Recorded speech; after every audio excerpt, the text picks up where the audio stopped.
নমস্কার। আজকে আমি সেমাই রান্না করে আপনাদের দেখাবো। বাজারে কিনতে পাওয়া যায় যে সেমাই, এরকম প্যাকেট সেমাই, সেই সেমাইটাই আমি রান্না করছি। এখানে ঘি দিয়েছি 1 চামচ।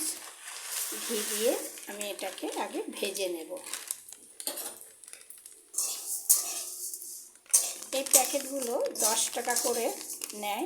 10 টাকা দামের যে সিমাইয়ের প্যাকেট, আমি 1 প্যাকেট নিয়েছি। এখানে একটু নেড়ে চেড়ে একটু ভেজে নেব। দেখুন সেমাইগুলো একটু লালচে ভাব হয়েছে গাগুলো। এবারে আমি দুধ দিয়ে দেব।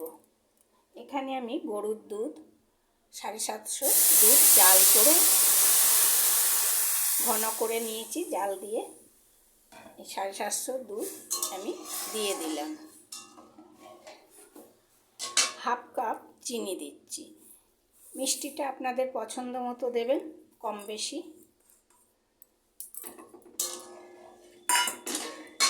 সামান্য একটু লবণ দিচ্ছি। লবণ দিলে এইটা পানসে, লবণ না দিলে পানসে একটা ভাব লাগে খেতে, মিষ্টিটা ঠিক ভালো লাগে না। একটু লবণ দিলে মিষ্টিটা গাঢ় হয়, খেতেও ভালো লাগে, পানসে ভাবটা কেটে যায়। এবার দিয়ে দেব, গ্যাসের জোরটা বাড়িয়ে দিচ্ছি। দিয়ে দিচ্ছি কয়েকটা কাজু কুচিয়ে দিয়েছি। এটা দিয়ে আমি মিনিট 4 ফোটাবো। খুব বেশি ফোটাবো না, 3 থেকে 4 মিনিট ফোটাবো। 4 মিনিট হয়ে গিয়েছে। এবারে এটাকে আমি অফ করে দেব। এতে আপনারা চাইলে ছোট এলাচও দিয়ে দিতে পারেন ফাটিয়ে, সেটাও ভালো লাগবে।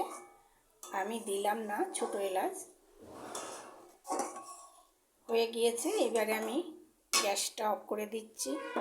আর এই যে দুধ দেখছেন, এটা কিন্তু ঠান্ডা হলে সব টেনে নেবে। আর সেমাইগুলো একটু শক্ত শক্ত দেখাচ্ছে তো, কিন্তু এগুলো গরমে থাকবে এখন। এই দুধটাও টেনে নেবে আর সেমাইটাও নরম হয়ে যাবে, তাহলে খেতে ভালো লাগবে। আপনারা দেখতে থাকুন আর ভিডিও দেখতে থাকুন, আর আমার চ্যানেল সাবস্ক্রাইব করতে ভুলবেন না। আজকে এই পর্যন্তই।